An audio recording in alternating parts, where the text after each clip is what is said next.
Exercise 3.2 हम यहाँ पर देखिए फर्स्ट क्वेश्चन को पढ़ेंगे। Right the answer of each of the following questions. तो यहाँ पर देखिए इस क्वेश्चन के टोटल 3 पार्ट्स हैं। मैं पहले पार्ट्स का स्टेटमेंट यहाँ से रीड करता हूँ और फिर आप लोगों को बताऊंगा। फर्स्ट पार्ट है, what is the name of the horizontal and the vertical line drawn to determine the position of any point in the Cartesian plane. तो चलिए अब हम इसको सॉल्व करते हैं। तो देखिए, जब कार्टेशियन प्लेन पर जब हम एक हॉरिजेंटल और एक वर्टिकल लाइन हम प्लॉट करते हैं, जब हम बनाते हैं, तो इससे हम क्या करते हैं, किसी भी ऑब्जेक्ट के लोकेशन का हम पता करते हैं। तो जो हॉरिजेंटल लाइन होता है, ये देखिए, ये हॉरिजेंटल लाइन है। तो हॉरिजेंटल लाइन को हम क्या कहते हैं, एक्स एक्सिस कहते हैं, और ये जो वर्टिकल लाइन है ये वाई एक्सिस होता है। तो देखिए इसका सॉल्यूशन है कि जो हॉरिजेंटल लाइन है उसको हम एक्स एक्सिस कहते हैं, और जो वर्टिकल लाइन होता है ये वाला, देखिए ये जो वर्टिकल लाइन होता है इसको हम वाई एक्सिस कहते हैं। यह बहुत सिंपल और बेसिक टाइप का क्वेश्चन है। अब देखिए हम सेकेंड पार्ट को देखेंगे। सेकेंड पार्ट का मैं स्टेटमेंट रीड करता हूं, आप लोग बड़ा ही ध्यान से देखना। What is the name of each part of the plane formed by these two lines. तो देखिए कार्टेशियन प्लेन पर जब आपने एक्स एक्सिस और वाई एक्सिस ड्रॉ कर दिया, तो यहां पर देखिए ये जो प्लेन था वो 4 पार्ट्स में डिवाइड हो गया। तो देखिए ये फर्स्ट पार्ट है, ये सेकेंड पार्ट है, ये थर्ड पार्ट है और ये फोर्थ पार्ट है। तो इस पार्ट को हम कहते क्या है, तो इसका सॉल्यूशन होगा क्वाड्रेंट, QUADRANTS। तो यहां देखिए क्वाड्रेंट के लिए हम यहां पर केवल Q लिख रहे हैं, इसका मतलब ये पहला क्वाड्रेंट है, ये दूसरा क्वाड्रेंट है, और ये थर्ड क्वाड्रेंट है, और ये फोर्थ क्वाड्रेंट है। क्वाड्रेंट्स का मतलब क्या होता है, एक चतुर्थांश, एक चौथा हिस्सा। तो अब देखिए, अब हम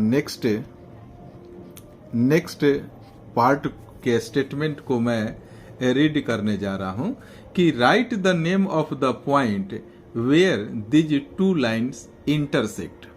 तो आप देख रहे हैं कि ये एक्स एक्सिस और ये वाई एक्सिस, इस पॉइंट पर दोनों लाइन एक दूसरे को इंटरसेक्ट करती है, तो ये होता है ओरिजिन, यानी कि इसका आंसर हो जाएगा ORIGIN। अब हम क्वेश्चन नंबर सेकंड को देखेंगे। कह रहा है कि see figure 3.14 and write the following. Second question में टोटल 8 पार्ट्स हैं।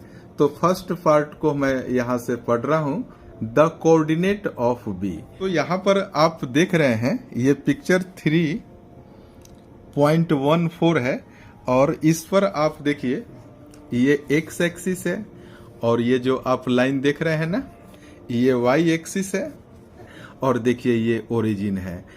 इस ओरिजिन के राइट की तरफ देखिए 1 2 3 4 5 और 6 पॉजिटिव नंबर्स हैं, और यहां से जब लेफ्ट की तरफ जाएंगे तो -1 -2 -3 -4 -5 आपको मिलेगा। ठीक उसी प्रकार जब इस ओरिजिन से आप नीचे की तरफ उतरेंगे तो यहां पर देखिए 0 -1 -2 -3 -4 ऐसे ही नंबर आगे की तरफ दिया हुआ है। और ये देखिए इस ओरिजिन को देखिए, इसके जब ऊपर जाएंगे तो पॉजिटिव वाई एक्सिस है, ये पॉजिटिव यहाँ पर नंबर होगा +1 +2 +3 +4 +5। तो चलिए एक बार मैं फिर से क्वेश्चन को रीड करता हूँ। The coordinate of B. तो सबसे पहले आपको देखना होगा कि बी है कहाँ पर। तो देखिए आप देख रहे हैं पिक्चर में बी यहाँ पर है।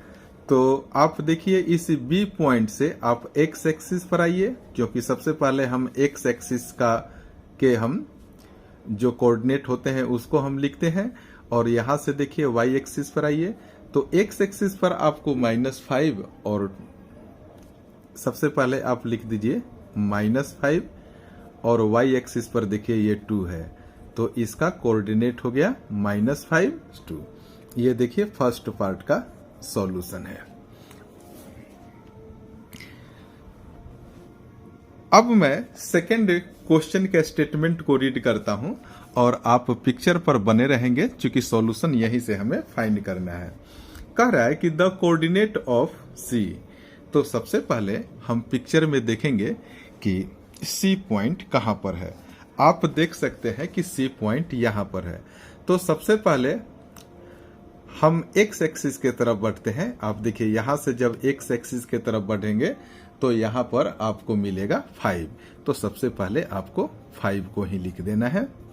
उसके बाद इस पॉइंट से आप देखिए वाई एक्सिस की तरफ बढ़िए तो यहां पर मिलेगा आपको -5, यानी कि इसका कोऑर्डिनेट हो गया 5 और -5। तो ये सेकंड का सॉल्यूशन है, तो मैं यहां पर सेकंड भी लिख दिया। अब देखिए मैं थर्ड क्वेश्चन को, इसके थर्ड पार्ट को रीड कर रहा हूं। The point identified by the coordinate -3 -5। अब एक चीज और थोड़ा सा मैं आप लोगों को क्लियर कर देना चाहता हूं। देखिए ये जो एक्स एक्सिस है और ये जो वाई एक्सिस है, तो ये जो फर्स्ट जो क्वाड्रेंट होता है ना, इसमें प्लस प्लस होता है। आप लोगों को ये जानना बिल्कुल जरूरी होगा। और जस्ट इसके जब नीचे आप उतरेंगे तो ये वाला कोऑर्डिनेट जो होता है वो प्लस माइनस का होता है। और देखिए यहां पर ये प्लस प्लस है ना, इसके जस्ट ऑपोजिट में इस क्वाड्रेंट की मैं बात कर रहा हूं। ये वाला क्वाड्रेंट प्लस प्लस का था, तो जस्ट इसके अपोजिट यहां पर आएंगे तो ये क्वाड्रेंट हो जाएगा माइनस माइनस का। और एक और ट्रिक आप समझ लीजिए, यहां पर देखिए प्लस माइनस है ना, तो इसके जस्ट अपोजिट इस पार्ट में मैं थोड़ा सा पिक्चर को और नीचे करूंगा फिर आपको दिखाऊंगा। तो ये प्लस माइनस का अपोजिट माइनस और प्लस हो जाएगा। चलिए अब हम नेक्स्ट क्वेश्चन को देखेंगे। आपको पिक्चर ऊपर नीचे करके प्रॉपर दिखाया जाएगा।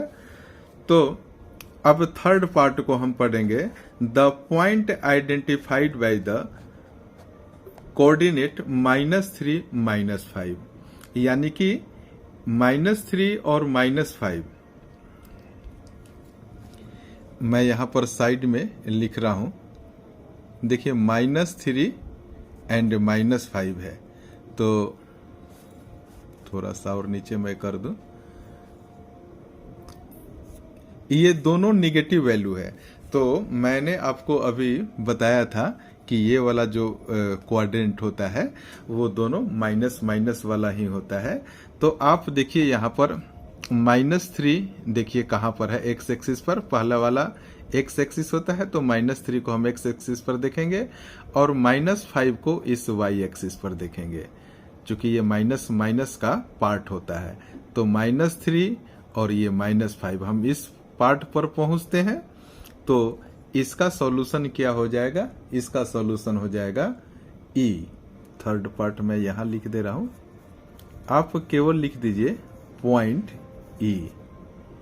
इसका कोऑर्डिनेट है -3 एंड -5। ये माइनस है, -3 एंड -5।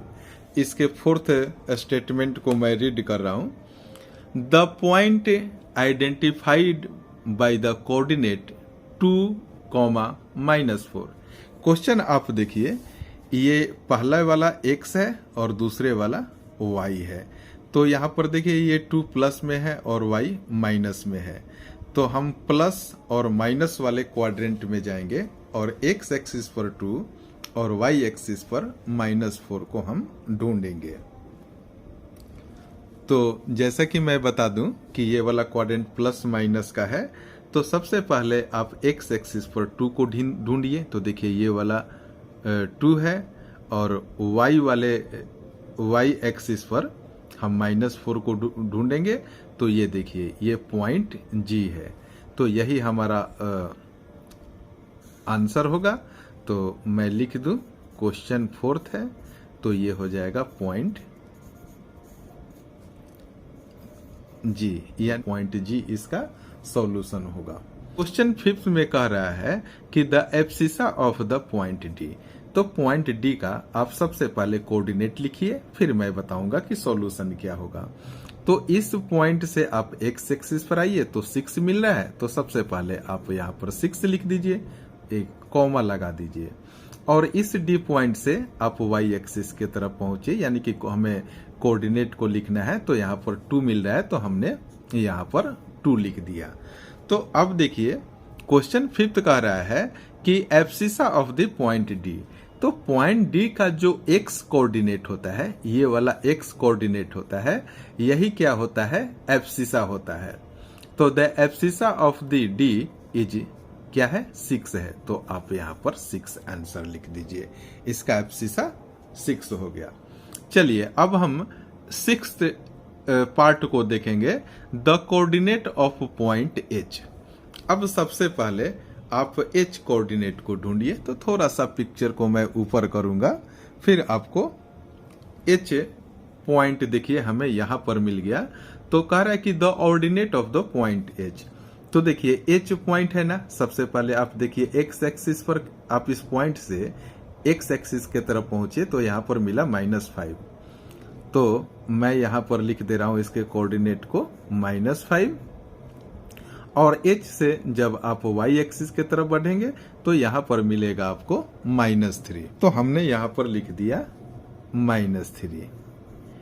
अब आपको मैं बता दूं कि ये आंसर है 6th पार्ट, तो मैं यहां पर 6 लिख दे रहा हूं ताकि आपको विजिबल हो सके। तो ये देखिए पहला x है और दूसरा y है।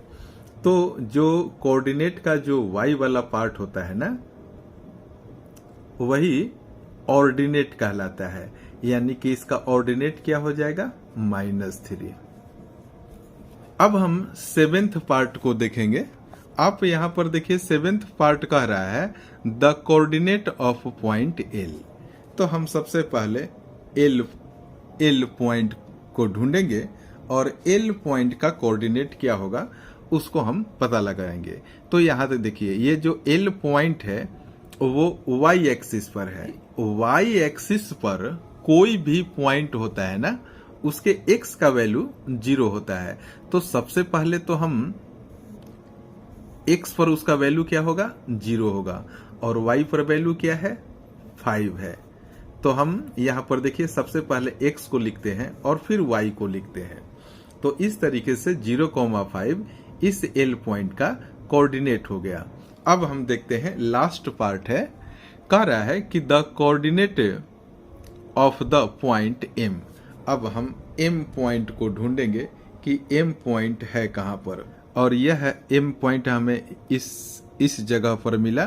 The coordinate of the point m हमें निकालना है। तो देखिए ये जो m पॉइंट है ना, वो x एक्सिस पर है। तो x एक्सिस पर है, तो देखिए यहाँ पर नंबर क्या दिया गया है, -3। तो हम यहाँ पर लिख देंगे, मैं m का कोऑर्डिनेट लिखने जा रहा हूँ, डायरेक्ट आंसर में लिख रहा हूँ -3।